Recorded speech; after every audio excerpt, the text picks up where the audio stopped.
All right. I'd like to welcome everyone to the Hunter Museum's 10th Annual Student Symposium. We are so grateful to have the participants here and, of course, all of you watching from afar. This symposium has been a longstanding tradition, and each year we pick a theme somewhat related to an exhibit that we have at the Hunter. And this year we're really inspired by an exhibition of artwork by Beauford Delaney. And it's very much about his longstanding friendship, mentorship of someone whose name might be even better known, James Baldwin. And so because of that very deep, rich friendship that spanned decades and continents, we wanted to honor that and to look at what they did on a global sense, which really was about creating a community of queer intersectionality at a time when there wasn't so much of that. So we did a call for papers and got some incredible submissions, and we were able to select 6 really, really bright students who came up with ideas that remarkably dovetail with one another, but each bring in unique insights and materials. So what we are going to be doing today is each of the students have pre-recorded their video of their presentation, and they'll be on the screen while their video plays. We're going to go through all of them, and then at the end, our respondent will be speaking about all of the videos, and all the students will also have a chance to discuss the collective videos, since this will be their first opportunity to see them all. And I'm also really honored to have with us today Dr. Oren Whightsel, and he is the UTC Associate Professor of English and Women's Gender and Sexuality Studies. And he has a great amount of experience in these fields and also spent a lot of time with these students and their work. Wonderful pearls of wisdom to share with us as well. So we actually had a difficult time determining the order because these all so connect really nicely. So we've come up with a plan. And so what we'll be doing, as I said, is bringing up each student. I'll introduce the student and their video, and then that video will start.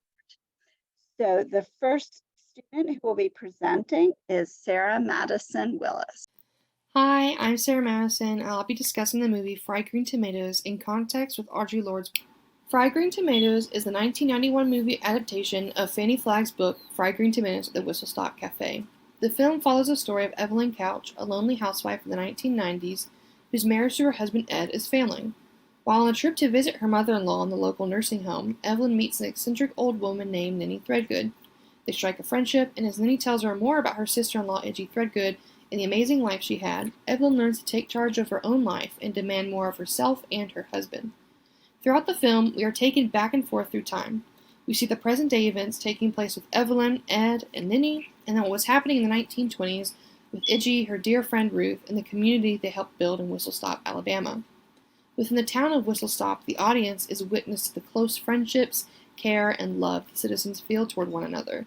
They are all very different from each other, and their many identities overlap in intersectionality. The diversity of the community and their shared experiences are what bonds them together and gives them the strength they need to handle the adversity they face throughout the film.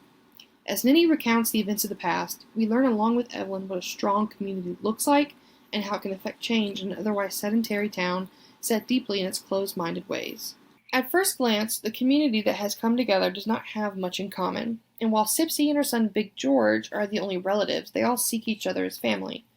The group consists of 2 queer-coded women who live outside of societal norms, a homeless man living on the outskirts of town, the cafe's cook Sipsy, who is a woman of color, and her son, the cafe's barbecue cook Big George, and Ruth's son Buddy Jr., who loses his arm in a train accident.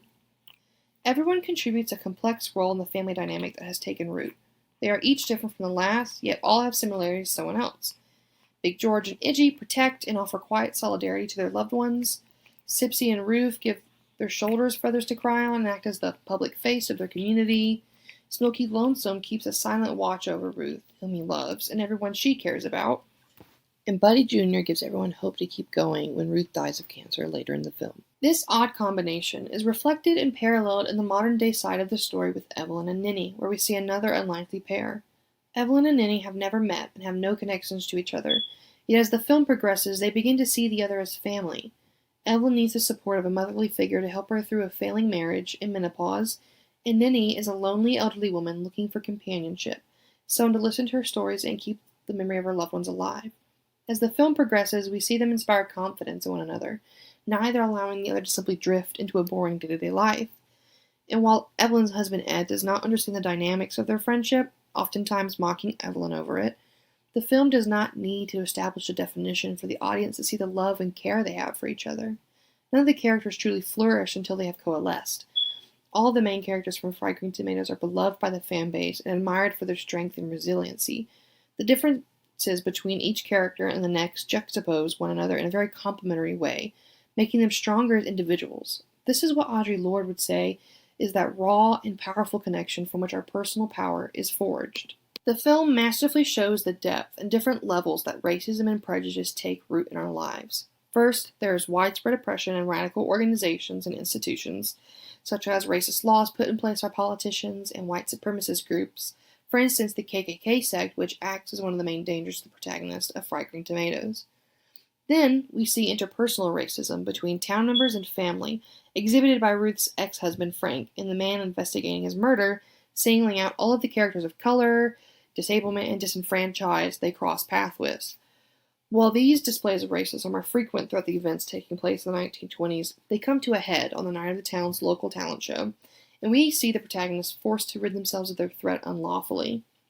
They know that those of us who are poor, who are lesbians, who are black, who are older, know that survival is not an academic skill. It is learning to how to stand alone, unpopular, and sometimes reviled. Lord 105. After years of dealing with aggression from the bigots in nearby towns in ways sanctioned by the very people mistreating them, they take matters into their own hands and get the justice they deserve, regardless of what is said about their morals. On the night of the murder, we travel from the widespread threat in the entire community to a quiet and personal endangerment of not only infant Bunny Jr. being stolen by an abusive man, but anyone who stands in Frank's way, Sipsy and Smokey Lonesome. When Smokey Lonesome blocks Frank's escape with the infant Bunny Jr. and is struck down for his interference, Sipsy sneaks up from behind and kills him with a cast-iron skillet slammed to the back of the head. Knowing the inherent racism in the judicial system of the time, Iggy and Big George quickly move to dispose of the body in the next day's barbecue for the cafe. Suspicion automatically falls on Iggy and Big George for two reasons. One, he's a man of color in rural Alabama, and two, Iggy's a woman in the sexist South. There is no proof to warrant either of their arrests, so after 4 helpings of the Frank barbecue, the investigator leaves without much fuss. Years later, Frank's car that Iggy and Big George sunk in the lake is recovered, and the investigation is reopened. Iggy's last public words to Frank from years ago, "You touch her and I'll kill you," bring suspicion back down on her and Big George. They are arrested and put on trial, but remain resolute and trust their friends to have their backs the way they have had theirs. We see the rest of the community pull through for Iggy and Big George. When news spread of their arrest, the town attended each day of the trial in silent support. The trial dragged on without any substantial proof to convict them, but the witness who provided us a decisive win for Iggy and Big George ended up being the preacher with whom she has held a grudge since childhood. She has always mocked him and his position, never attending church and shrugging off his attempts at friendship, yet he lies in the stand to protect her. While he does plan to use his favor to guilt her into attending church, his unexpected kindness came from knowing that without community there is no liberation, only the most vulnerable and temporary armistice between an individual and their oppression. Lord 105. How is this display of intersectionality important to our current culture and circumstances today? Well, as Evelyn listens to Ninny's stories of Whistle Stop, she is a direct reflection of what we, the audience, can gain when learning from diversifying our lives. We cannot subsist on the tolerance of difference, but must see it as the lifeblood of our creativity and dialects. It is clear Evelyn does not have much of a chance to interact with people outside of her marriage, and most likely had a sheltered upbringing based on her reactions to some of the details Ninny divulges. And while hearing about a rich, culturally diverse group of people is not the same as being a part of one, she still benefits from it. She begins to understand new perspectives and becomes more empathetic to those around her, while also maintaining healthy boundaries to establish confidence in herself. She's inspired to take a new outlook on life and demand better from herself and her husband. Having an example like Evelyn has to look up to, or someone to aspire to, can be a strong motivation for change. You are reminded that you are not alone, and while it is important to seek improvements for yourself, having someone to fight for can embolden you and provide the strength needed to achieve the goals set before you. From the moment the film sets off in its storytellings, the audience is given a wide variety of characters and events to relate to, sympathize with, and learn from. And while some elements could be considered cliché in their portrayal, Fried Green Tomatoes displays a rich, diverse cast of characters. They are thrown into trouble left and right, but remain firm in their resolve. Their story is what brings a second wind to Evelyn's life. As she learns from these events and characters of the past, the audience does as well. The possibility of mimicry is directly proven by her behavior. This is why creating movies, art, and media with many overlapping elements of class, race, and gender issues or topics is so important in today's culture. With everything moving more and more online, and most of the new generations learning from and molding themselves into their favorite characters, it is crucial to provide examples of what strong community and love look like. Having grown up queer in a deeply southern and less forgiving town, seeing queer individuals in my favorite movies and shows did wonders for me. They gave me words to use for what I was feeling and helped me understand who I am. With everything the way it is currently, change will never happen if we cannot see it as a possibility. Reflecting on films such as Fried Green Tomatoes can bring back hope for metamorphosis. We can no longer wait for things to get better on their own, because the Master's tools will never dismantle the Master's house. Lord 105. So thank you so much, Sarah. And we will be talking about that in the context of the other presentations towards the end of the symposium. But if anybody who is watching would like to write anything in the chat or in the Q&A, we will also be incorporating that as well. So next we have a film or a presentation by Yoona Lee from Temple University. And this is about a work by a photographer.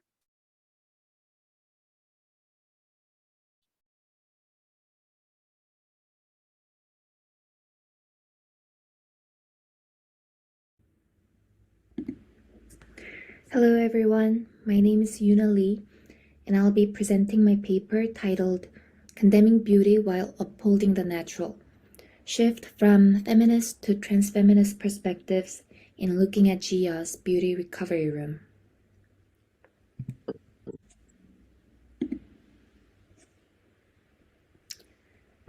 Gia is a South Korean photographer based in Seoul and in New York. Gia worked on Beauty Recovery Room from 2009 to 2014, and most portraits were taken in Seoul. As you can see, the composition and the medium of portraits vary. The medium shifted from film to digital photography, and the complete series includes portraits of 10 women and 1 man. Beauty Recovery Room received great attention since its formation and is by far the most popular work by the artist, although it was made in the youth of her artistic style and career.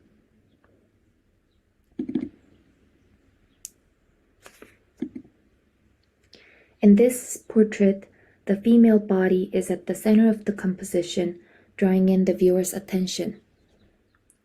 Her face expresses bitterness and contempt. She seems reluctant to be in the picture, or in pain from the surgery, or generally miserable. However, she doesn't resist. She lets the viewer examine her body in this prolonged temporality of her woundedness.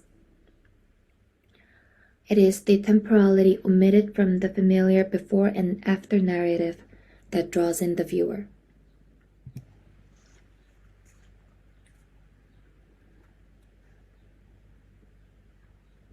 In this portrait, the viewer cannot escape confronting the pain in face of the subject.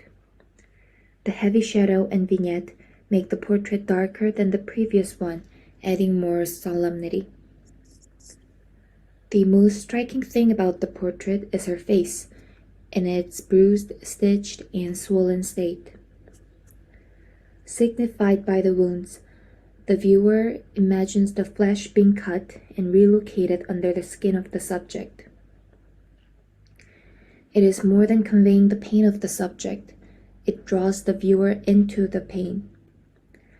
It is this intersubjectivity that explains the captivating power of Beauty Recovery Room.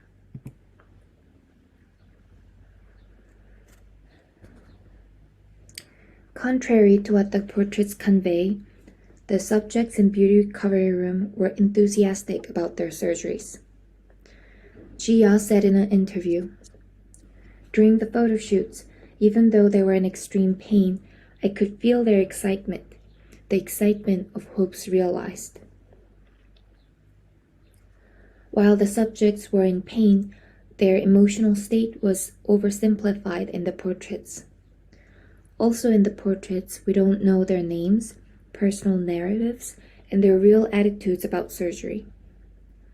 The rooms are devoid of personal belongings, and these are not where usual surgery recipients rest. These accommodations were arranged by Ya. They are probably motel rooms. Jia directed how the subjects should pose based on her preconceptions of plastic surgery recipients. So what we see in the portraits are little about the subjects apart from their surgical bodies. I argue that Beauty Recovery Room is charged with subjectivities of the artist and the viewer, visualizing abjection against plastic surgery. Jia's motivation for undertaking this project speaks about her preconceptions. Ya has developed a deep fascination with plastic surgery to the extent of getting consulted for surgeries herself. Ya eventually decided against the idea and instead started working on portraits that became Beauty Recovery Room. The artist's psychology is well explained in Sorim Lee's dissertation on plastic surgery in Korea. Her bruised subjects embody the photographer's own sense of abjection upon her inability to proceed with surgery herself. An insecure desire to modify her own body transferred onto the already bruised subject-object.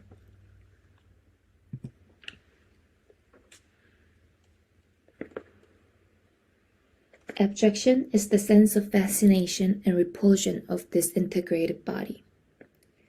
Jia's abjection against plastic surgery is evidenced in snapshots of body parts in Beauty Recovery Room. The face, which symbolizes one's character, is cut away, and flesh highlights every mark of plastic surgery. Imogen Tyler points out that the abject are made abject through violent disassembling of body. It is this disassembling that Jia does in taking portraits, turning the subjects into surgical procedures they had gone through. Jia's abjection against plastic surgery is not particular to the artist, but is widely shared among feminists. In fact, abjection forms the basis on which feminist criticisms of plastic surgery have been built. In the classical text Woman and Knife, Catherine P. Morgan condemns plastic surgery for upsetting the natural, which is the integrity of the body. Morgan writes, "Natural destiny is being supplanted by technologically grounded coercion." In here, we can find that Morgan is upholding the natural as being moral. However, the strong association of the natural and the moral is not based on logic as it is on impulse.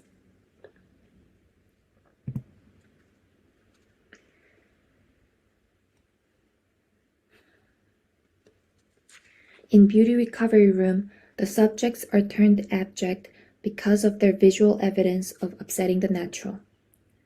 The series portrays the subjects as lonely, devoid of character, and in psychological pain. Through artistic mediation that involved abjection and pathologization, subjects became plastic surgery monsters, a common stigma against plastic surgery recipients in South Korea. That is why I argue that projecting abjection upon plastic surgery recipients should be criticized from transfeminist perspectives.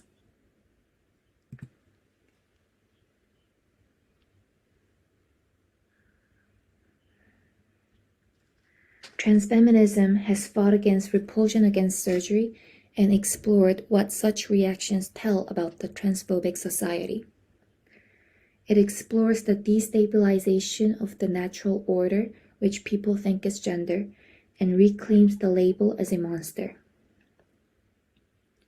Susan Stryker, one of the founders of transgender studies, demanded the world to be seen from the perspective of the monster. In the essay My Words to Victor Frankenstein, Stryker confronts the cisgendered to apprehend how the natural give privilege and is also constructed. She writes, I offer you this warning. The nature you bedevil me with is a lie. I call upon you to investigate your nature as I have been compelled to confront mine. I challenge you to risk abjection and flourish as well as have I. Heed my words, and you may well discover the seams and sutures in yourself. Seen from this transfeminist perspective, seams and sutures in Beauty Recovery Room becomes less about the gendered oppression of bodies and more about the oppressive view of modified bodies.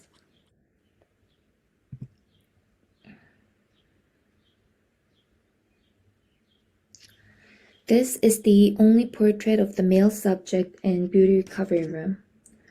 Although it follows the exact same format as the most circulated photos which I have been discussing, it completely falls out of circulation. The viewer is confused to see a male recipient of plastic surgery because it is taken to be a feminine practice. The meaning that was easily attached to female subjects loses its value. The contrast between the abundance of interpretation about female subjects and the scantiness of those about male subjects is disruptive and also informative. It tells us that the interpretation of Beauty Recovery Room is based on the deep assumptions about femininity and masculinity. Therefore, I argue that Beauty Recovery Room contains possibilities for further interpretation to better understand our perception of plastic surgery across gender. Especially, the male portrait should be explored in depth to provide fresh insights about the construction and challenge of masculinity in the presentation of male body modifications. Thank you.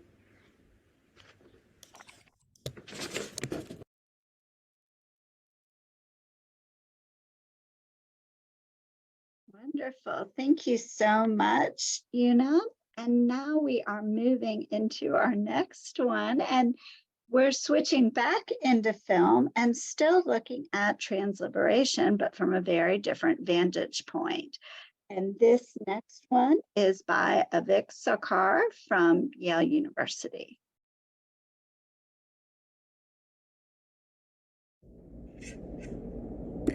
Tourmaline's film Atlantic is a Sea of Bones opens with a touching monologue, shot on an iPhone from Black trans performer Egypt LaBeija as she gazes over the Hudson River in New York City. I literally lived on that pier that's no longer there. I lived there in a hut.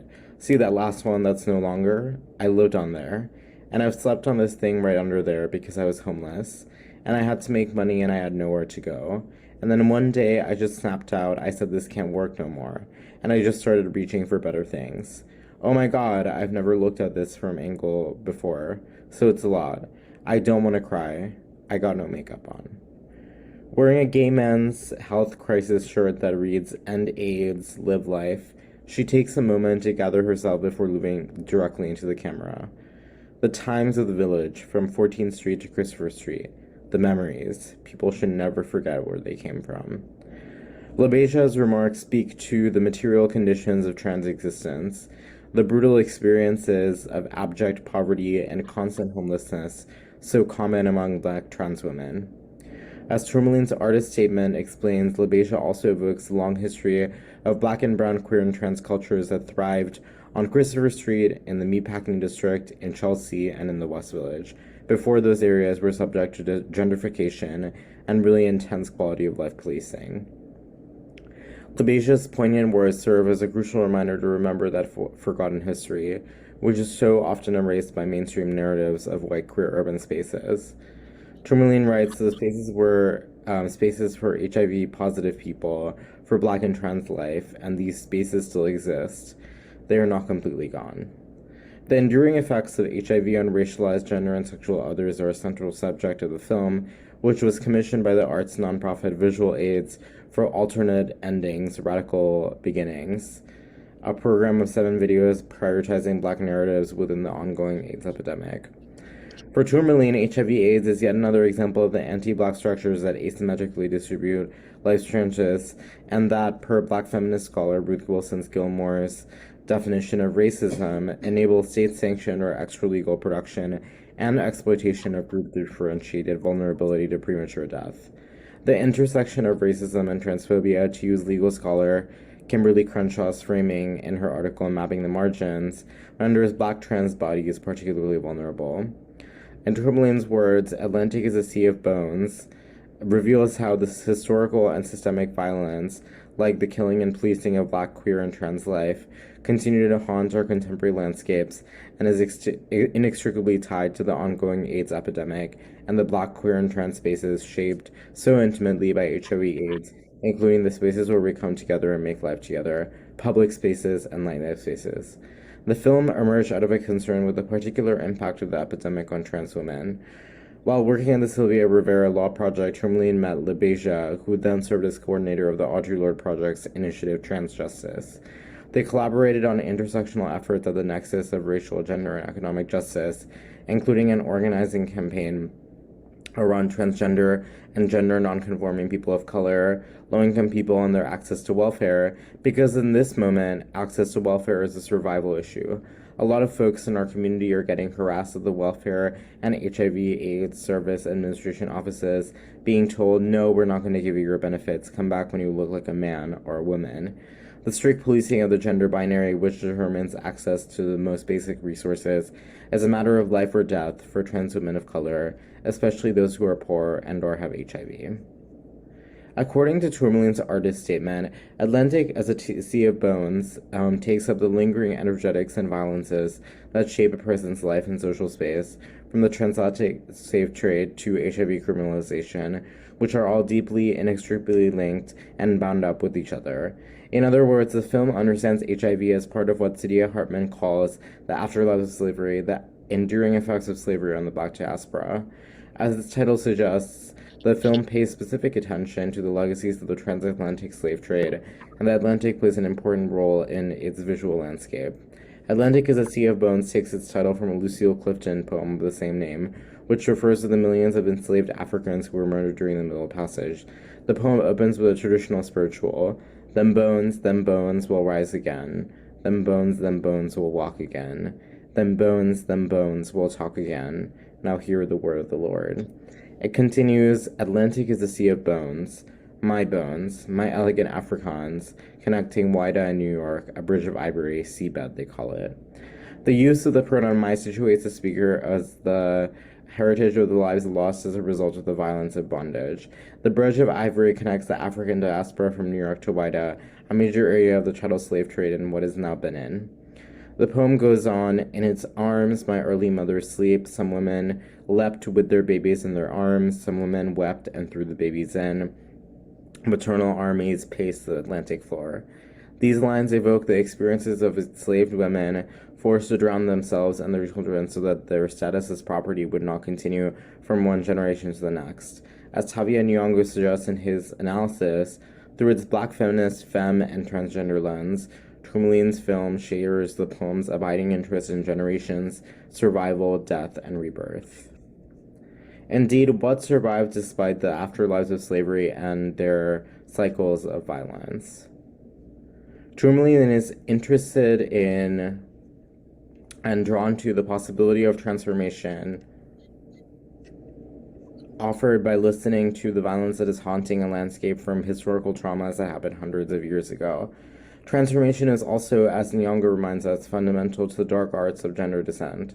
The slave trade left a legacy of violently ungendered black flesh that became a site of perpetual experimentation and improvisation. The film beautifully captures the insurgent practices of gender nonconformity that persist despite past and present anti-black violence. After a monologue, we see Egypt in a stunning red dress voguing against the industrial landscape with gleaming nails and bedazzled jewelry, an exquisite performance of transfemininity that refused to be erased. Atlantic is a Sea of Bones portrays those everyday acts of refusal, resistance, and existence, such as performance and self-expression, that have a tremendous impact on the world. It imagines a politics of affirmation and belonging for those who live at the intersection of racial, gender, and class marginality.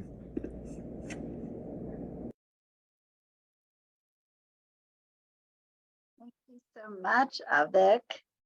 And we're going to continue on looking at these intersections and the idea of homeland through Hannah Ritter's presentation of a novel.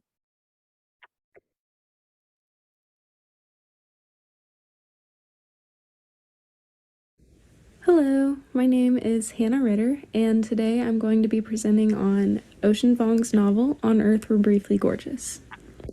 So I have a little bit of information about Ocean Vuong. He is mostly a poet, but he did publish this novel, and he has published a second one in the past couple of years called Time is a Mother. His novel, On Earth We're Briefly Gorgeous, makes use of the poetic and the erotic to highlight questions of survival, love, and human nature through a son's attempt to connect with his mother across their differences. So, the novel is structured in a non-linear manner in the form of a letter from Little Dog, the narrator, to his mother. This letter is divided into 3 sections, first centering on his family's experiences in Vietnam and as U.S. immigrants. The second section reflects on his experience as a queer person of color in America, following his unsteady relationship with Trevor and making use of the erotic to show the connection that the two share. And then the final section of the novel deals with his grief as he attempts to process the loss of several loved ones, relying on the poetic to emphasize the emotional distress that he experiences. Throughout the novel, Vuong draws from his experience as a queer immigrant in America to build a narrative that moves through history and observations like a spiral, creating a dynamic and heartfelt coming-of-age story that deals with intersectional queerness, identity, and acceptance. Finding one's identity and then, in turn, presenting that identity to others is an extremely important part of our growth as individuals. And to do so as an intersectionally queer person in the United States is an extremely complex and sometimes disheartening process. Vuong shares this experience through the narration of Little Dog, who, like himself, immigrated to America with his mother and grandmother as an infant. Although the novel is not entirely autobiographical, there are several moments taken directly from Vuong's life. The first section is centered around the struggle to find his identity, shifting through time and place in a fragmented structure that reflects the hardship and complexity of their lives as immigrants, as well as Little Dog's complicated relationship with Trevor. Although the second part of the novel is focused on this relationship, it also furthers the issues of race and class introduced in the first section. It's here that the intersectional queerness of the novel comes in, as Little Dog attempts to find himself and his place in the world. His family's experiences with racism in America changed them, creating a barrier that prevents Little Dog from understanding his identity. He writes about the nail salon that his mother and many other Vietnamese immigrants worked in, explaining that the most common English word spoken in that nail salon was sorry. It was the one refrain for what it meant to work in the service of beauty. It no longer apologizes, but insists, reminds, "I'm here, right here, beneath you." The same was true for the men working in the fields with him. Sorry was instead a passport to remain. And for Little Dog himself, the word became much more. He says, "By then, my sorry had already changed into something else. It had become a portion of my own name, unutterable without fraudulence." This emphasis on being invisible or hiding is a key part of Little Dog's difficulty in finding his identity. In an interview with Owen Company, Vuong shares his own experience with this. He says, "I was told, don't draw attention to yourself. You're already Vietnamese. It's a precarious position to step out into the world with one strike against you and that your goal is to be invisible. If you stay out of the limelight, you can get by, make a living, do your work quietly, hide yourself in order to protect yourself. And that's the great conundrum of being an immigrant. Little Dog is both Vietnamese and queer. While each strike is impactful on its own, the combination of these types of discrimination compound, making questions of identity even more difficult to explore. One example of this is when Little Dog comes out to his mother. He expects her to respond by abandoning him, even offering to move out, but instead she expresses her fear for his safety, asking if he plans on wearing dresses now. She says, "They kill people for wearing dresses. It's on the news. You don't know people. You don't know them." This danger is very real for most, if not all, of the queer people in the United States, leading to fear and shame surrounding sexuality that discourages them from celebrating and expressing their identities. Further on in the same Amanpour and Company interview, Vuong explains that his goal in writing the second part of the novel was to address these tropes of shame surrounding queerness and sexuality. He states that the relationship between Little Dog and Trevor portrays the difference in how they approach shame. Trevor is extremely ashamed of his queerness because it is the antithesis, the absolute antithetical identity of what American masculinity is, and he crumbles from it. Despite having the perceived freedoms of a young man in America, Trevor is trapped in his queerness, unable to understand or accept it. It's here that the erotic is used to emphasize this tension, contrasting their different approaches to shame and queerness. Within the novel itself, the relationship between Trevor and Little Dog is shared with us not as a linear story, but in a spiral of history and observation. His narration tells us the reason for his infatuation before leading us through the chaos that follows. Trevor was a boy breaking out and into himself at once. That's what I wanted. Not merely the body, desirable as it was, but its will to grow into the very world that rejects its hunger. Then I wanted more, the scent, the atmosphere of him. And what do you do to a boy like that but turn yourself into a doorway, a place he can go through again and again, each time entering the same room? Despite the clear desire shared between the two boys, masculine social scripts and expectations restricted their ability to express themselves, particularly Trevor. It's here that Vuong highlights the cultural difference between the two, as Little Dog is able to feel more comfortable in his sexuality and his gender expression due to his heritage. He explains that sexuality is understood to be much more fluid in Vietnamese culture, which allows him more personal freedom despite still experiencing the danger of showing his queerness in public spaces. The freedom that Trevor experiences as a queer American is relative in the same way that Little Dog's freedom as a queer Asian American is, as he explains in the letter to his mother. He says, "All freedom is relative. You know too well. And sometimes it's no freedom at all, but simply the cage widening far away from you. The bars abstracted with distance, but still there, as when they free wild animals into nature preserves, only to contain them yet again by larger borders." Throughout the novel, the erotic is an important aspect of the connection that Trevor and Little Dog build, attempting to surpass these barriers. In her essay, Uses of the Erotic, Audre Lorde claims that our erotic knowledge empowers us, becomes a lens through which we scrutinize all aspects of our existence, forcing us to evaluate those aspects honestly in terms of their relative meaning within our lives.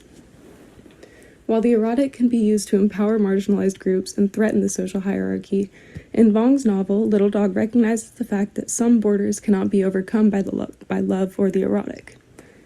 I had thought sex was to breach new ground, despite terror, that as long as the world did not see us, its rules did not apply. But I was wrong. The rules, they were already inside of us. In the middle of his letter, Little Dog writes about the first time he had sex with Trevor, explaining that the very impossibility of his mother reading this is all that makes my telling possible. Despite the desire shared between the two boys, the shame surrounding queer sexual desire prevents Trevor from accepting his sexuality. One important factor here is that Trevor places himself in a position of power in their relationship. Further on in the narrative, we see them attempt to reverse this dynamic, but Trevor cannot reconcile the shame he feels surrounding his sexuality. He tells Little Dog, "I can't. I don't know. I don't want to feel like a girl, like a bitch. I can't, man."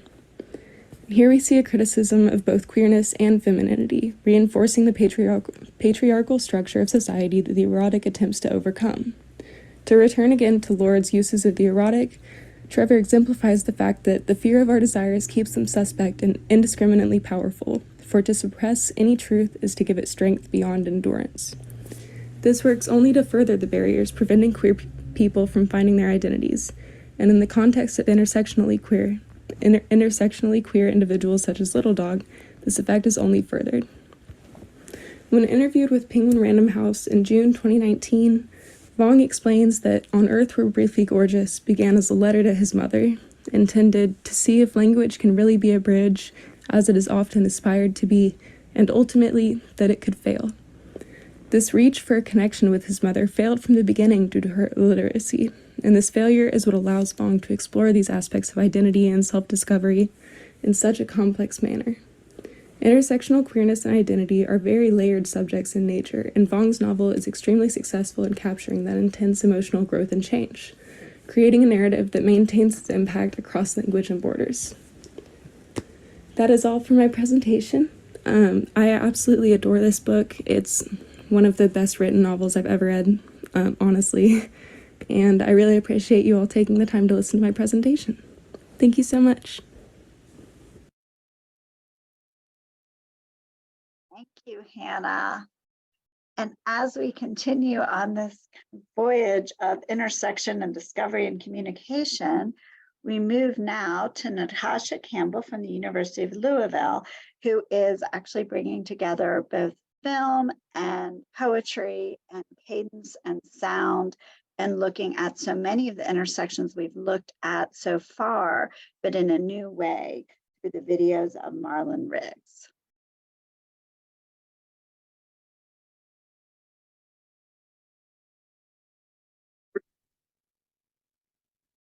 Hi, my name is Natasha Campbell, and thank you so much for having me here today to present to you my paper on Marlon Riggs' Tongues Untied. So in his work, artist, poet, filmmaker, and gay rights activist Marlon Riggs enacts an entangling of flesh and theory. Riggs centers his work around examinations of how Black and queer folks navigate their communities and identities in a society dominated by white heteronormativity. Through his later documentaries, such as Tongues Untied and Black is Black Ain't, Riggs's explorations of sexuality and race become increasingly personal as he reflects upon his own thoughts and experiences, even confronting his fight with HIV. In his 1989 essay film Tongues Untied, Marlon Riggs employs music, performance, poetry, and autobiographical revelations in order to amplify the voices and portray the experiences of Black gay men as they navigate white heteronormative society and confront racism and marginalization from within the gay community. Notably, appearing in both Tongues Untied and Black is Black Ain't is Essex Hemphill, a poet and performer who openly addresses race, identity, sexuality, and HIV/AIDS. Through the intertwining of Hemphill's spoken word poetry with music, rhythm, and vocal cadence, performance, and personal testimony, Riggs's Tongues Untied centralizes moments of Black gay love and grapples with spaces of love, embodiments of protest, the weight of history, and the love, beauty, and creativity that persists through oppression. The final 10 minutes of Marlon Riggs's Tongues Untied enacts a layering of multiplicities of rhythm, poetry, bodily experience, testimony, and imagery portraying the personal perspectives of Black gay men as they engage with their Black and queer identities and the social and political consequences those identities hold. These artistic motifs climactically culminate as spoken word poetry intertwines with various rhythms, vocal cadences, the beating of a heart, the ticking of a clock, and protest singing, chanting, and clapping. Within the layering of Riggs's visual and auditory mise-en-scène exists an entanglement of flesh and theory, as Riggs explores how his identity positions itself within the flesh and therefore has social and political consequences for those living within that flesh. So it would perhaps be best to divide Riggs's finale into 3 sections in order to examine the scene as a whole. The first section portraying 2 Black men in having sex, one portraying the weight of the AIDS epidemic, and one connecting acts of resistance and revolution across time. So within the first section, Riggs engages with love and fear through a moment of orgasm and annihilation, layered over footage of two Black men, their bodies intertwined in acts of passion, is Hemphill spoken word poetry woven with another man's rhythmic cadence. The scene expresses an interdigitation of palpability as the vocal rhythms, poetry, and imagery of sex and love coalesce, underscoring the bodily experience of lovemaking. The scene feels explosive as rhythmic cadence associates itself with the rhythms of sex, the deep breath and rapid heartbeat. Simultaneously, Riggs connects the physicality of this moment of love to memory as Hemphill articulates tall, dark strangers sucking mustaches, putting lips, tongues everywhere. We return to pictures, telephones, toys, recent lovers, private lives. Now we think as we fuck, this nut might kill us. The scene then becomes explosive, a moment which not only holds love or physical pleasure, but which bridges together the multitudes of life's experiences. From telephones to toys to recent lovers and private lives, playing, longing, and secret and tears eruptively unfold until the scene teeters precariously between the envelopment of bodies and life's bliss, and their annihilation through each other as Hemphill declares, this nut might kill us. Riggs then highlights the paradoxes of sex and orgasm as climax is portrayed as both overflowing with life and being an act of annihilation, a la petite mort. Riggs then connects this association between climax and death with a larger fear experienced throughout the LGBT community, especially at this time, the AIDS crisis. As the two speakers, Hemphill and the other man, who is pictured in the middle here and whose name I do not know and I apologize for, as the two stare into the camera, into the eyes of the viewer, cutting between Hemphill's words and the sexual imagery bursts the other speaker's orgasmic breath and rhythmic reverberations. Quote, now we think as we fuck, unquote. An edging fear creeps within the words of the poem. The annihilation of orgasm, the security and lovemaking intruded upon by the looming fear of the AIDS epidemic. And then the scene's poetic cadence becomes penetrated by Riggs's monologue, which brings the looming fear of AIDS to realization. A heartbeat replaces the vocalized rhythm, as Riggs speaks of trying to listen to his heart. All he seems to find, however, is the obfuscation of his pulse, as the sound of a heartbeat becomes overtaken by the ticking down of a clock, and Riggs grapples with his HIV positivity and the temporal limitations the diagnosis imposes upon him. Viewers' eyes meet faces captured in obituary photos as they flash across the screen. Staring back, the faces of people of color speak to the desolation enacted by the AIDS epidemic. The flashing of the mise-en-scène pauses as Riggs' own monochrome photo appears on screen, solidifying his moribundity. As Riggs waits for his own quiet implosion, a rhythm rises out of the silence. Quote, but while I wait, older, stronger rhythms resonate within me, sustain my spirit, and silencing the clock, end quote. Replacing the staticity of the obituary photos, marches and photos of historical Black figures and footage of marches and protests. Their singing collides with video footage of a Black gay pride parade. Through the film's finale, Riggs underscores the entangling nature and effects of racism, homophobia, and the AIDS crisis on himself and those who share similar identities and embodiments. The climax centralizes moments of Black men in acts of love and lovemaking as a point of intersection. Fear, love, protest, and cultivation of Black spaces for Black bodies. voices for Black bodies, voices, and beings of the past, present, and future coalesce around Black men loving Black men. Riggs connects having to face his illness and eventual death to acts of gay love, as in moments of sex and lovemaking, orgasm itself is implosive, momentarily self-annihilatory. Further still, the scene does not simply stop at its intersection of love and death, as the additional dimension of protest and revolution weaves into the conversation. The protesters singing and chanting picks up where the rhythms of lovemaking and heartbeat left off. Through the voices of the gay and Black rights marchers, Riggs positions Black queer love as having revolutionary significance. If simply existing in Black queer embodiments carries social and political consequences, what then would it mean to embrace and love Blackness and queerness?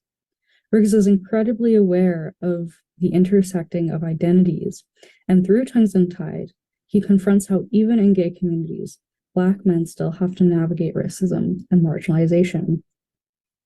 Through earlier scenes in the film, Riggs contends with the whiteness of the gay community in California, saying, quote, "Maybe from time to time a brother glanced my way.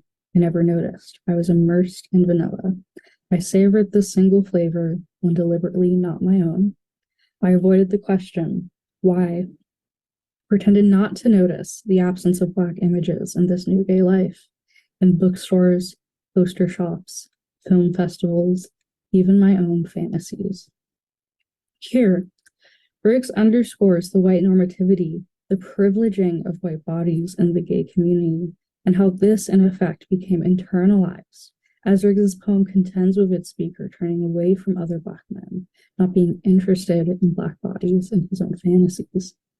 Throughout the film, Riggs places into focus the sense in which racism and homophobia affect gay Black men on multiple fronts, as Black comedians mock gayness, while gay communities struggle to integrate race into their understanding of queerness. Thus, Riggs not only contends with how this is marginalizing, alienating for Black and queer folks, but how also these moments and continuous actions of racism and homophobia become internalized, how this psychological threat is too of violence.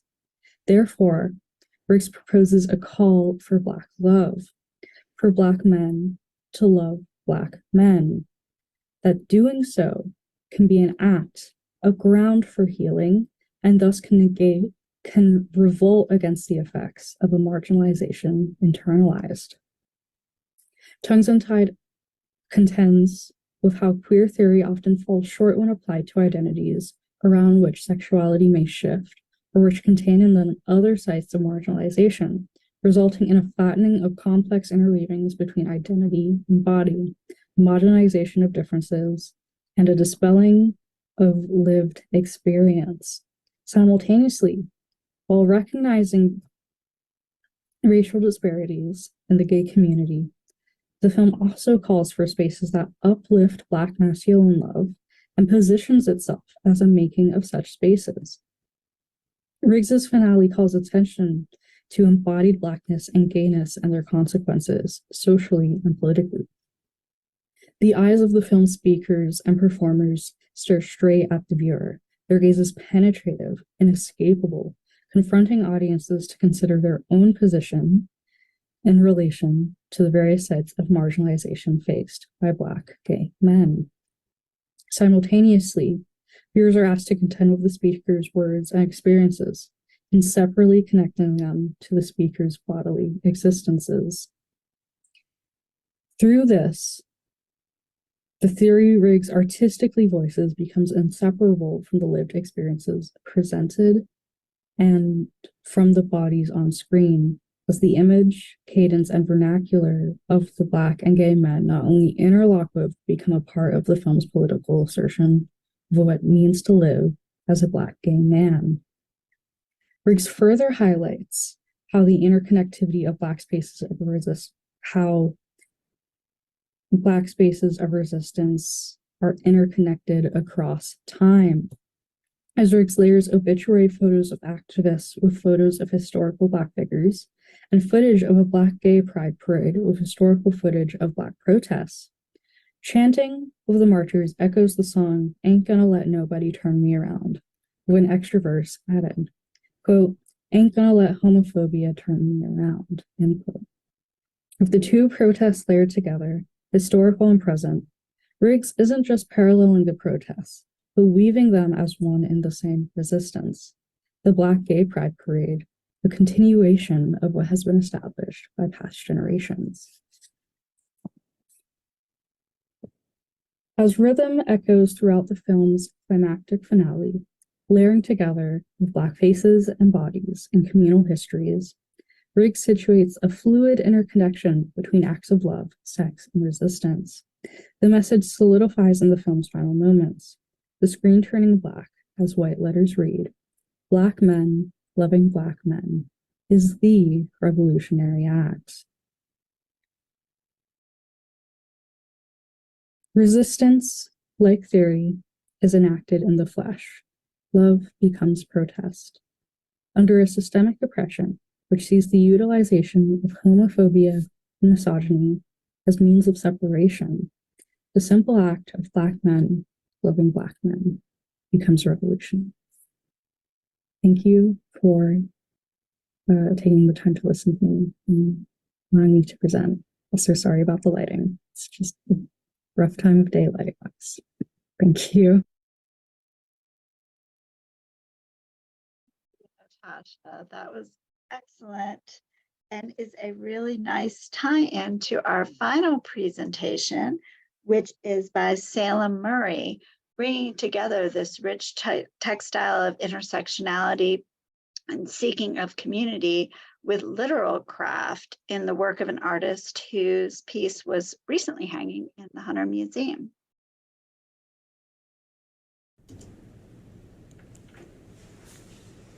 What does it take to build a community? To weave together our lives like unfamiliar fibers into mosaics such as these. Who do we craft with?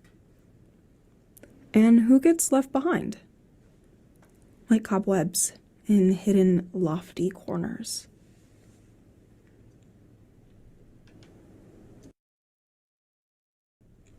I ask these questions, or like these, while metabolizing the work of queer theorists Audre Lorde and Jose Esteban Munoz. Their works began to stitch together a new notion of difference and the other as they function in our liberation movements. Following their threads and working through queer theories of disidentification and queer phenomenology, I wondered, can difference and the other be recrafted as fundamentally different than the frame of white hegemony suggests? The beloved other answered, as a new theoretical process that can radically shift our perspectives on liberation work as a world-building process. I'm Salem, and in Queer New Worlds, we will unravel a sometimes nebulous theory by threading the process of the beloved other as analogous to the before-seen crochet installation Keeping Up Appearances by Ashley V. Blatlock. Any crochet piece begins with its foundation chain, the carefully counted stitches that set up the success of the rest of the piece. For the beloved other, that is intersectionality and queer phenomenology. Let's counter stitches. Olo's definition of intersectionality is particularly convincing of the potential energy created when intersectionality is practiced. She says it's the belief that our social justice movements must consider all of the intersections of identity, privilege, and oppression that people face in order to be just and effective. So enacting the beloved other is practicing liberation work that refuses to reenact the power structures that ahistorically define difference as a threat.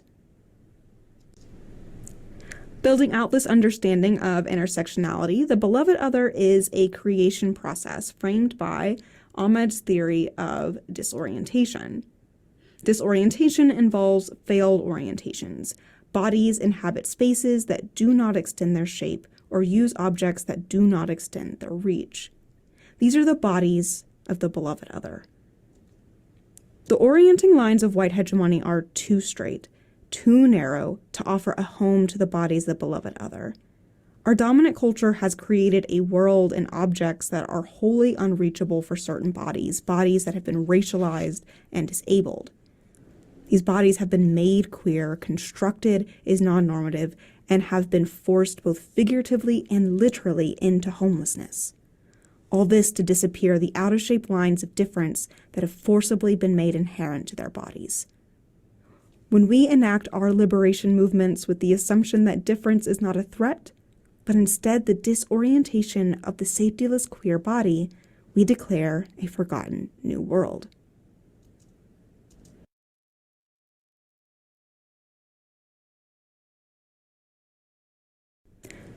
Here, otherness is the tender object of our affection that we seek to protect. And this is where Blalock's installation can give us instruction on how to embody the beloved other. Coming across Blalock's piece in a hidden corner of the Hunter Museum was a kind of haunting. I was in awe at these majestic, giant crimson doilies hung in and around a spiral staircase. Let's meditate on them through Munoz's theory of disidentification, which is a process of working on, with, and against dominant cultural scripts. We will use the beloved other as a way to disidentify difference and reveal a significance of the chosen site of this installation.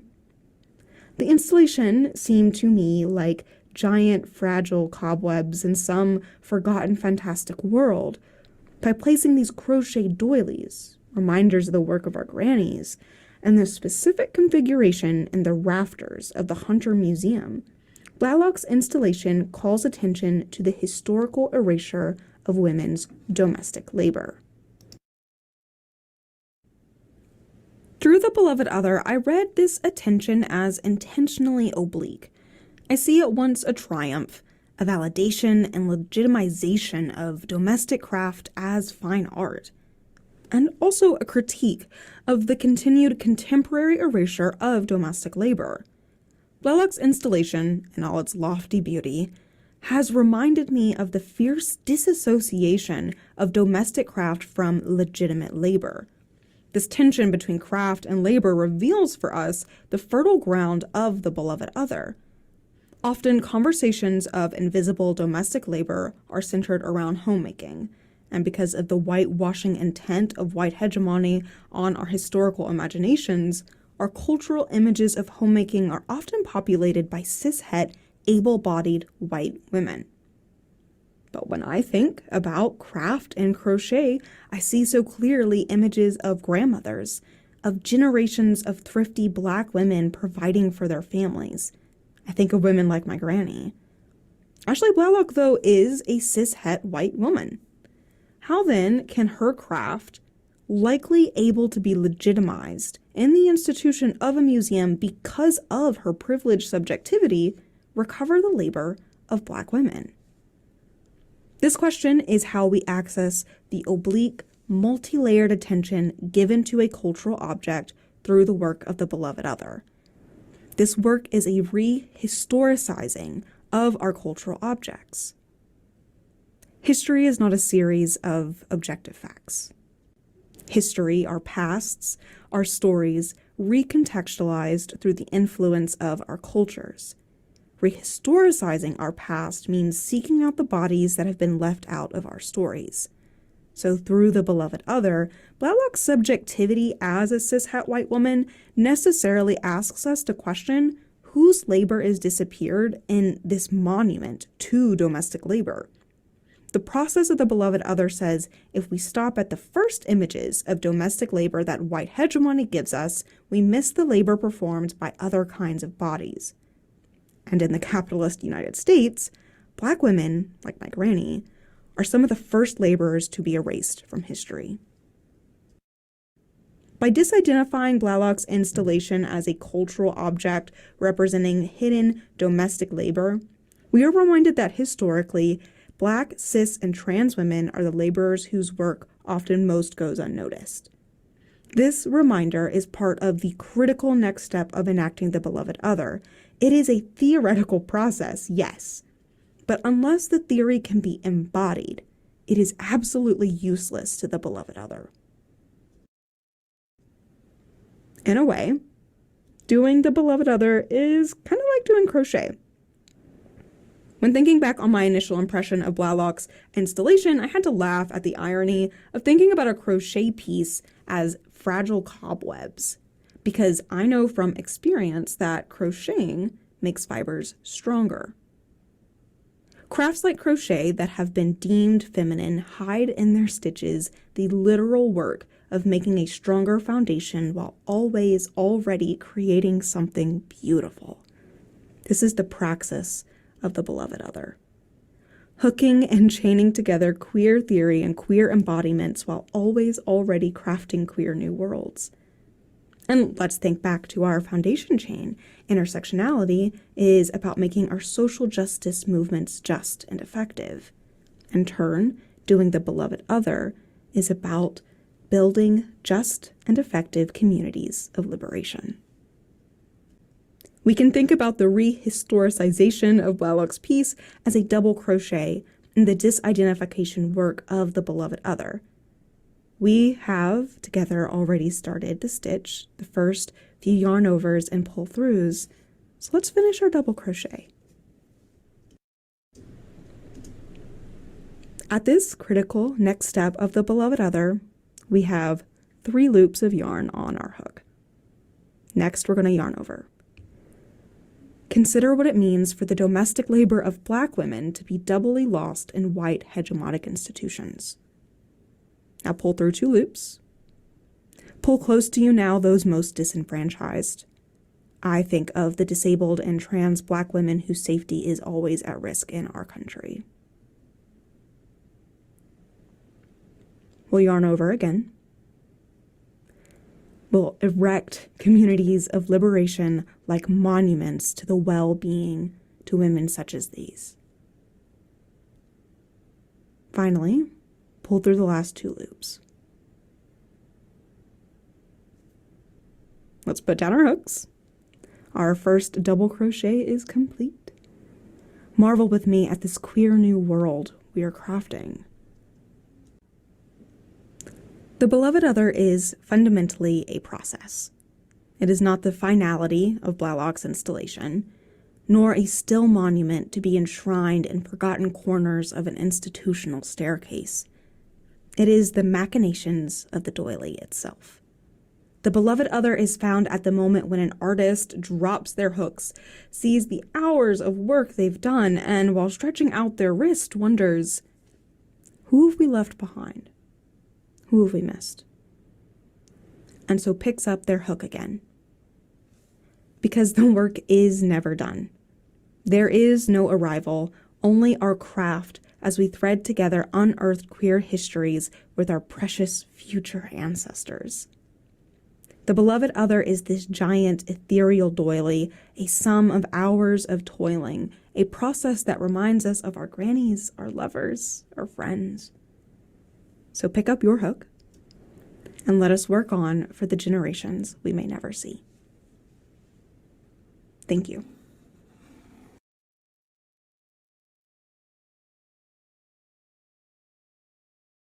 Thank you, Salem, and thank you, everyone, for these incredible presentations. And as we end on the idea of crafting a queer new world, that seems the perfect way to begin our dialogue. So I will pass this off to our respondent and welcome everyone to share their thoughts as well.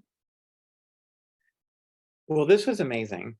I can't, I mean, this and how each of these pieces really kind of, and using Salem's metaphor, weaving together. But one of the things that struck me as as everyone was reading their papers is this idea of queer subjectivity as first being an embodied experience. It comes to the body. Also too, the creation of how important space and place plays in queer community, and also not only just in community, but in the establishment of communities, like between bodies, the relationships that we foster between each other as queer subjects. I think that is extremely important, and was extreme to me, was very, very evident as we go throughout. And also, I would like to say, Adira, you can chime in at any time. I don't want to be commandeering the conversation. I want a more, community, I guess in the spirit of community, a more collaborative kind of reaction to these. One of the things, it was interesting with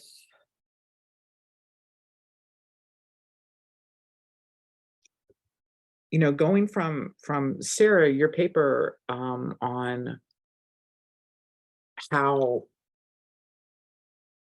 space is configured in there. You have these two characters, and you have them, you have you have these two white women who are involved in what we would call a queer relationship, but yet it's interesting because, and I'm thinking of like the audience, the viewer, that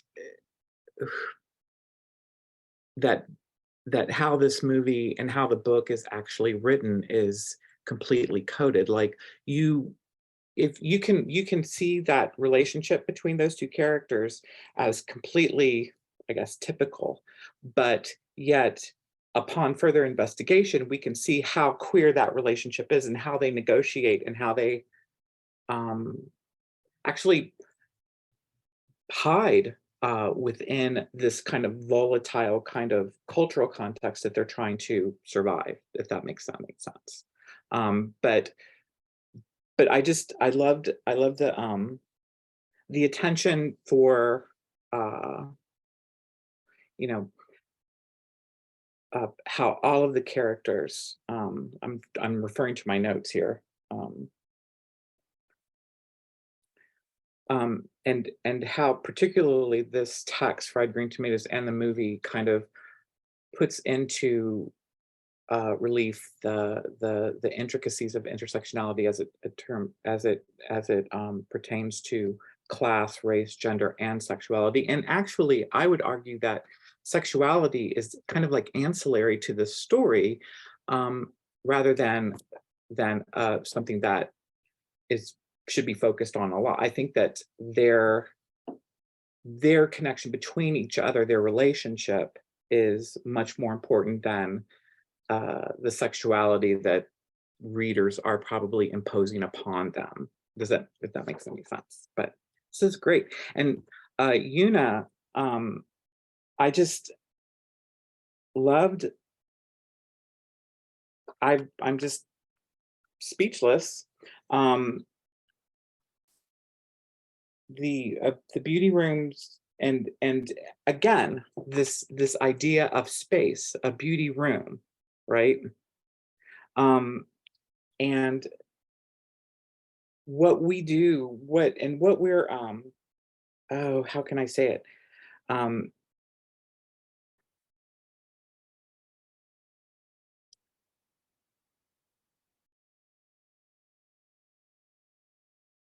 The expectations that we put on bodies, and the lengths to which we are willing to go to fulfill those expectations, and what those expectations actually require, and how those expectations are working. And it's not necessarily, I love when you were talking about, it's more than just saying, oh, that plastic surgery is bad. Plastic surgery does this, all this kinds of negative kind of things to the body, or it reinforces these perceptions. But also too, we can turn it on its head and well, we can read it, as a nuanced kind of negotiation of subject and renegotiation of subjectivity.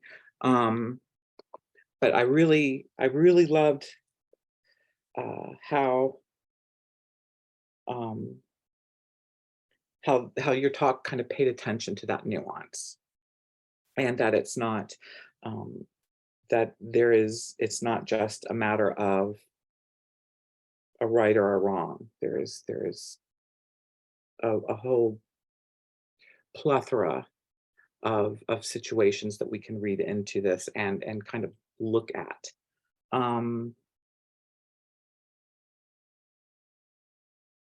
So, and then one of the things too that I wanted to actually bring into near the end, you talking about nature as a lie. I think that that is really kind of an interesting kind of concept too, because as someone who is not a big believer in objectivity, I am very much into, you know, subjectivity and how we gauge that. And I think that that just reminds us of when we come to these kinds of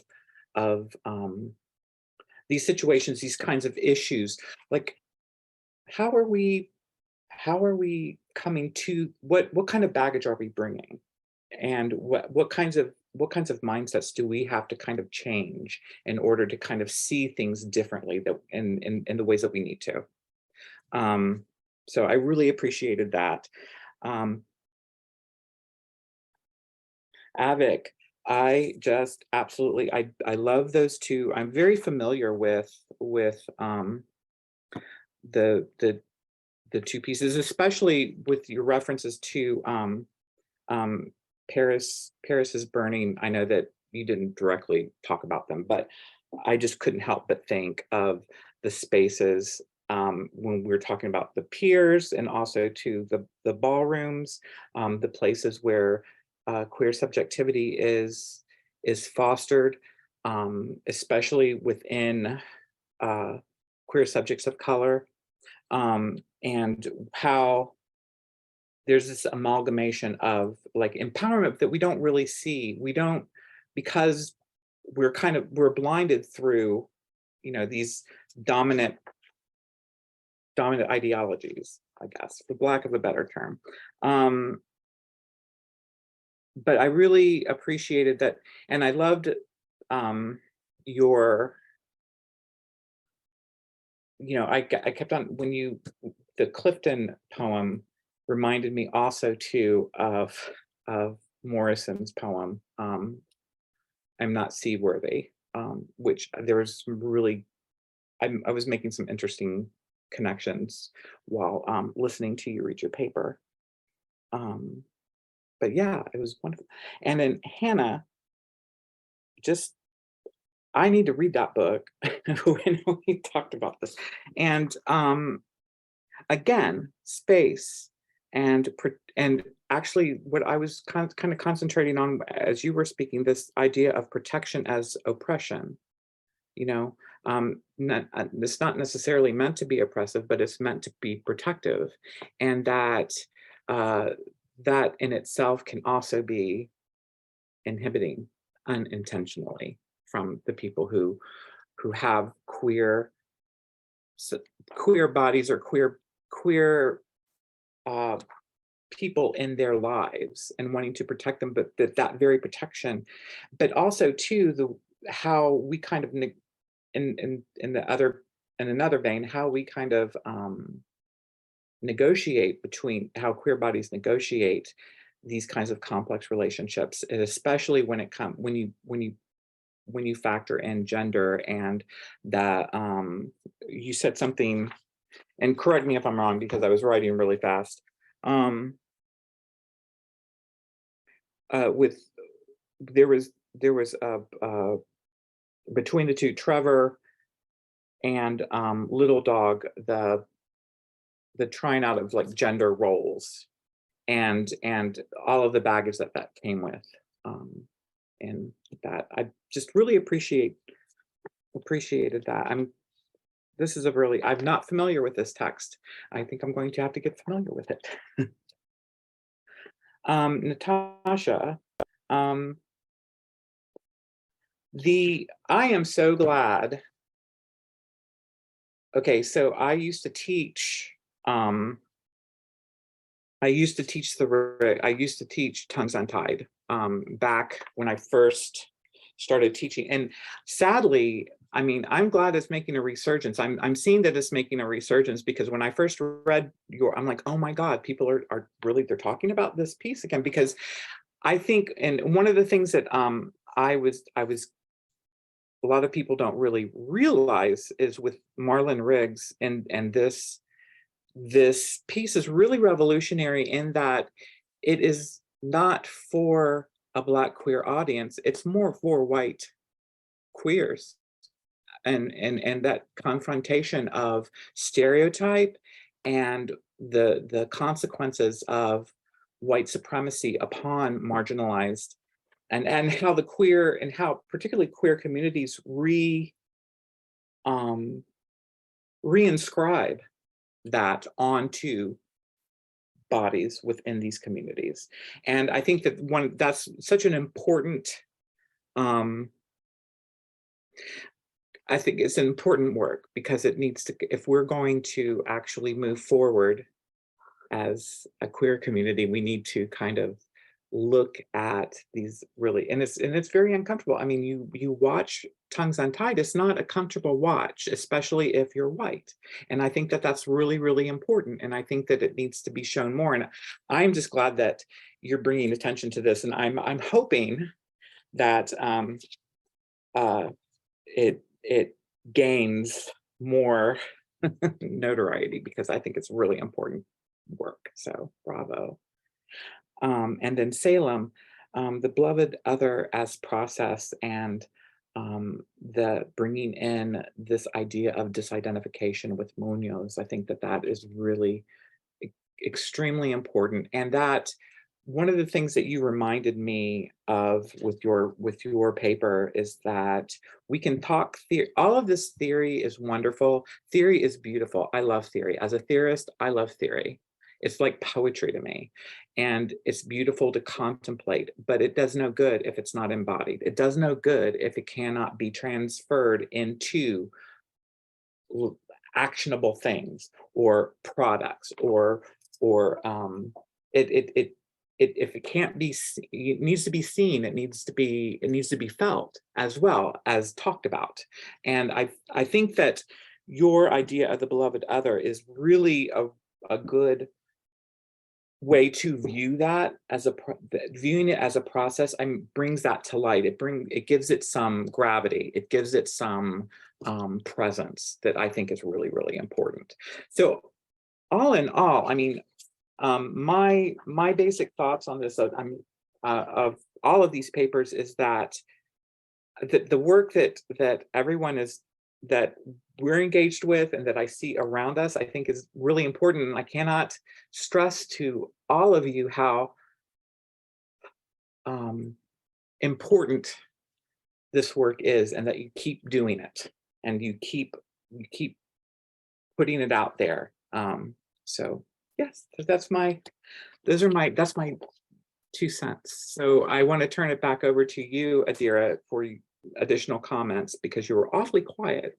I wanted to give you a chance because I knew you would have so much to share. Well, first of all, of course, I look at these things from the point of view of a museum and the way that you curate a space, and this idea of an artist being defined as, and it's often a simplistic definition. This artist is a painter, this artist is a filmmaker, this artist is a writer. And of course, most artists have multiple facets to what they create. But what you all brought out were artists who have such a multiplicity of facets, in addition to their queer intersectionality and their identity. And because of this, all these presentations and all these works of art are constantly in dialogue with one another. So when you curate a space in a museum, in your ideal world, all of those pieces would be in dialogue with each other, and also with each guest, each viewer, each visitor. And that is very difficult to achieve, because each visitor is coming from a very different space, as Oren was talking about with Natasha's work. And as Salem did with a work that I now see completely differently. I'd seen it as very simplistic. And Salem then brought it into a much more complicated space. And each of you did this in these works, taking something that might seem to be just a text or just a film and bringing it into so much more.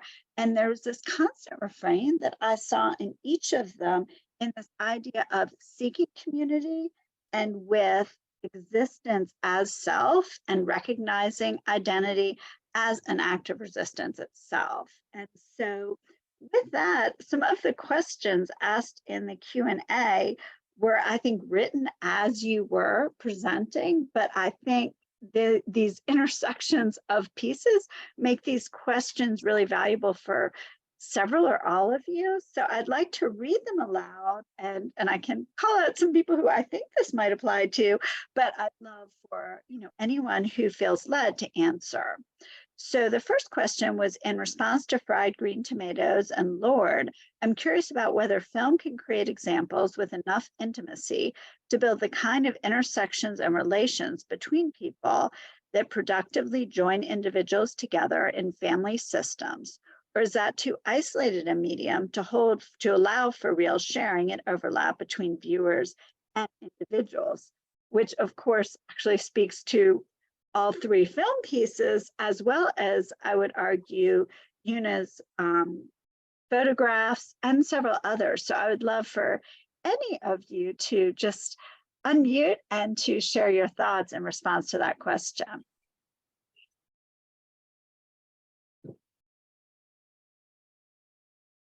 I would say personally, when it comes to film being in depth enough, typically single films, unless they're like a very artistic, like art house kind of film, aren't going to really delve in depth with like intersectionality and connection between the viewers. I mean, there are a few movies out there that do it very well, but for the most part, personally, I think shows and movie series that want to do the work over time and establish it through time and attention to detail and craft, I think, can lead to productive relationships. Thank you. Would anyone else, especially those of you who are looking at film as a medium and so much more, like to speak to that? I can try. I don't know if I'm comprehending the question in the right way, but my kind of first thought is in terms of how filmmakers can kind of share, this isn't the word I'm looking for, but share responsibility for the film. Susan Collins, who was a filmmaker, and I believe a film critic before she was a filmmaker, and who passed away very early, so she doesn't have many films, is I think like very notorious as a director for attempting to share authority in the film as much as possible, sharing authority. A lot of her films centered around an ensemble cast of Black characters, so having those characters and protagonists share authority in the film and connecting her films to other Black creators, and so that interwove a community within her film career. And I think Marlon Riggs is doing very much so the same thing. He's bringing in a lot of artists, poets, creative people, creating a community within the film where they are allowed to, while they're making a message for mostly white queer audiences, they are also making a space for themselves to both share their experiences while also be creative and be themselves. And I think even as a person of color who maybe some of what Riggs is saying isn't necessarily directed towards, that is powerful in seeing the ways in which community is built and authority is shared within a film. So I don't know if that answers your question, but that is kind of my first thought. Thank you. Excellent. And Avik, if you'd like to chime in, this and the next one kind of dovetail for both you and Yoona.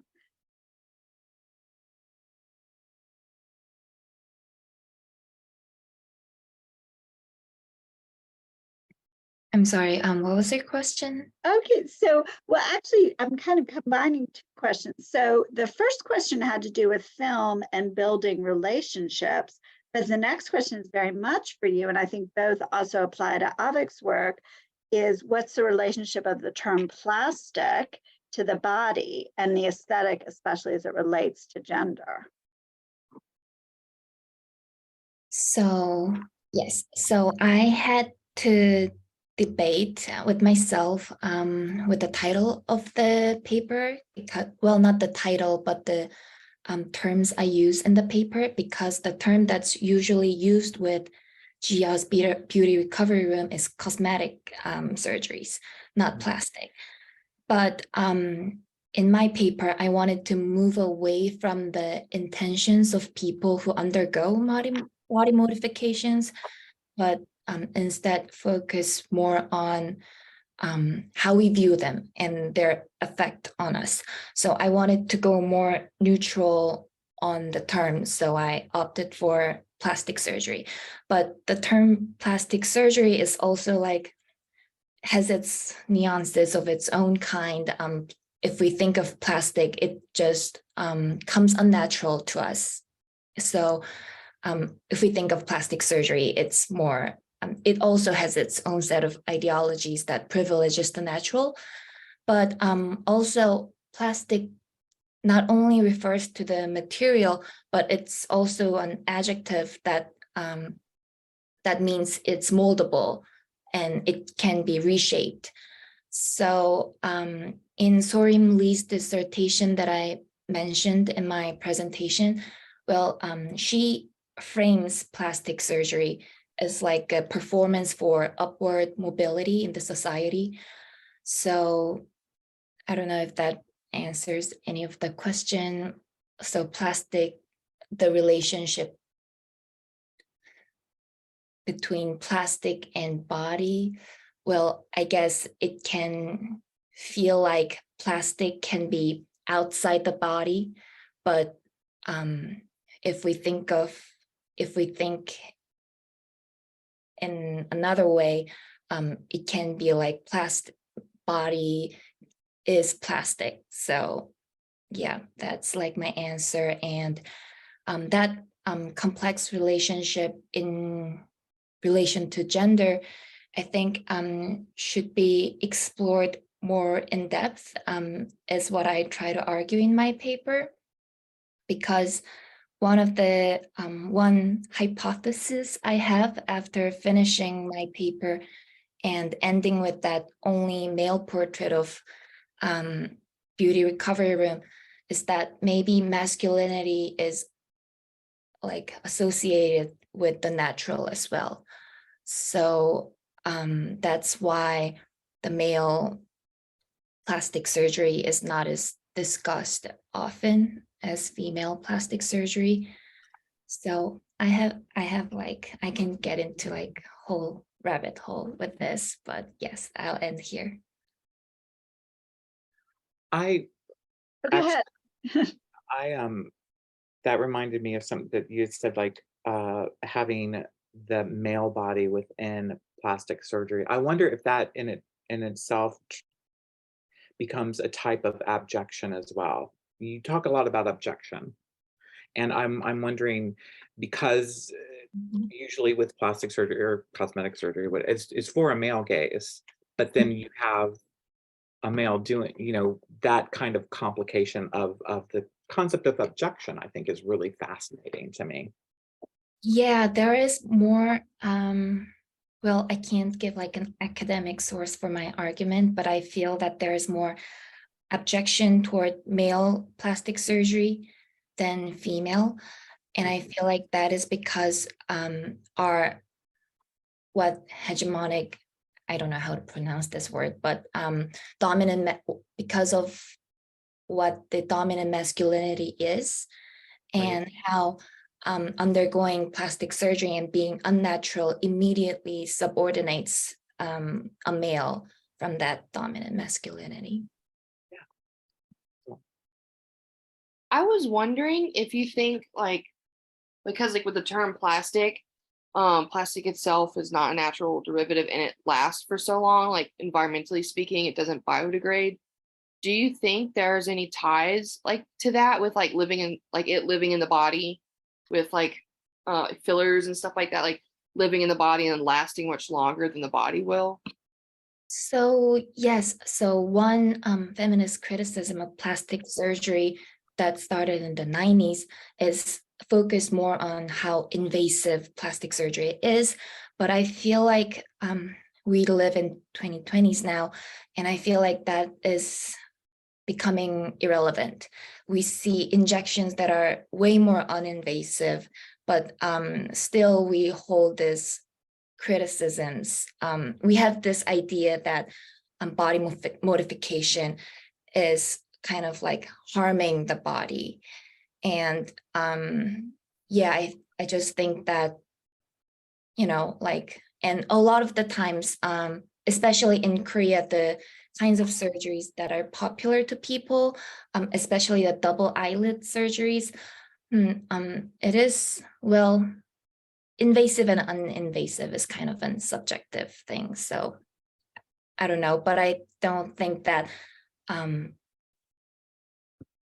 I just think that plastic surgery, leaving something permanently in your body, that preconception too could be abjection and kind of thing in the past. Thank you, Yoona. And it's interesting because there's this discussion of crochet and this weaving together in so many of the topics that you're coming up with, as well as in some of the guest questions. But one question that really stood out, and I would love for everyone to feel free to speak to, was, it's a lovely, and I agree with the compliment, the papers are so moving and the future is very bright indeed.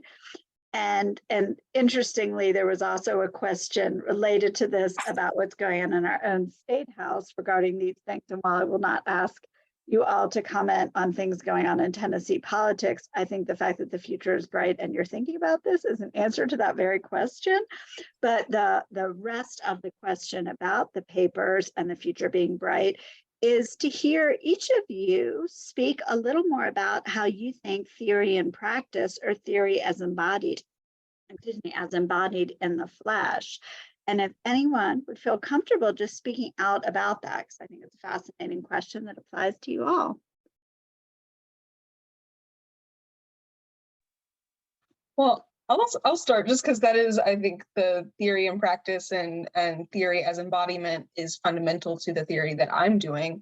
And it really came down to this question when I was starting to theorize the beloved other and kind of come into the understandings of the beloved other and the beloved other as a process of like, what does it mean for me to like be in this like very privileged space of the academy and the ivory tower, to be doing this theory, to be thinking about my own intersectional identities, but then like, what does this mean for the people on the ground? And like for people who don't have access to the same kind of language or the same kind of theory. And so theory and praxis to me is really about taking, like bringing love into our theory and bringing compassion into our theory, and that our theory, the praxis of theory is love and is radical community building. And that like building communities, being in communication with each other, bringing our literal bodies unlike each other together is the moment where we can resist things that are happening in the broader social scene. Which, that's a wonderful set. I plug Chayla Sandoval anytime I get. She's one of my favorite theorists, and she has this thing, love as a hermeneutic for social change. And I think that what you're touching upon is, it embodies that. I love that. I think it's very productive. Yeah, just to, I guess, piggyback real quick off of what Salem just so beautifully put, like, I think a lot of the theories that we're all handling also are in a place where we're talking about real stakes on real bodies. And so I think it's to bring theory into a place of practice is to manifest it back into embodiment and make sure that the work is getting back to the bodies who these stakes affect the most. I guess is my 2 cents on that. For me recently, because I'm taking one of Oren's classes currently, but and we've been reading Sarah Ahmed's work on phenomenology. And recently, because I've also been looking into homosocial codes in the 18th century, like France with like for the Rococo, and embodiment with like theory embodiment, I just keep thinking about the process of time, and like I like my body does the same things people's bodies have done hundreds and hundreds and hundreds of years in the past. And thinking back to people in the past that have had to struggle and fight like much more than I have had to, I'm kind of emboldened by them. I just like imagining how much worse things have been in the past gives me the confidence and the strength to know that like, hey, I'm not alone. Like there have been plenty of people like me. Like humans are like the same thing. We're all connected. So as in like theory as embodied in the flesh, I just feel very connected to everyone. And I try to, in practice, I try to reach out to everyone I meet and find some sort of friendship, connection, appreciation of one another. So yeah, that's my 2 cents. Well, to me, well, I kind of resonate with what Sarah said about embodiment as process of time. It's just that theory, if it sits in our head for a while, it kind of transforms us and makes us see things in different ways. And although it might not be embodied like right away, it changes our mentality and how we do things, and it will eventually like be embodied. And also, I just Oren said that you don't believe in objectivity, and I too don't. And I just think that disembodiment, like theory being disembodied, is a style of its own. It's people pretending that they're objective. So yeah, so like when I first became an art history student and started giving like making my own research papers, I really had to deal with this issue of presenting to look like an art, like presenting in a way that an art historian might do it. But it never came across original. And I don't know, I feel like theory is always embodied, and people just need to be honest about it. Absolutely. I couldn't agree more. Hannah and Avik, I know you're both in situations where you might not be able to speak right now, but if you are and would like to say something, we'd love to hear. I can comment a little bit. I want to apologize ahead of time if there's any background noise. I'm at work right now and I work at the aquarium, so there are always like children screaming and fun stuff like that. But I absolutely agree with everything that's been said so far, especially that last comment. I feel like really the idea of objectivity, like even if you're trying to be objective, you're still like viewing those things through your understanding of that, you know, and kind of going back to Ahmed's queer phenomenology, the idea of how we orient ourselves towards things. There's no way to orient yourself as like above all of these, you know, because you're always going to be reflecting on that through your thought process, which is impacted by your experiences. Like there's no objective way to look at these things. And we're always embodying these theories, you know, we are embodying everything that we want to show the world, and what we show the world is also impacted by that, you know. Absolutely. And I'll also say what I love about this conversation, and I'll let Oren close it out from here, but is just this constant dialogue is part of that honesty, this recognition of the importance of theory, this reaching out to one another.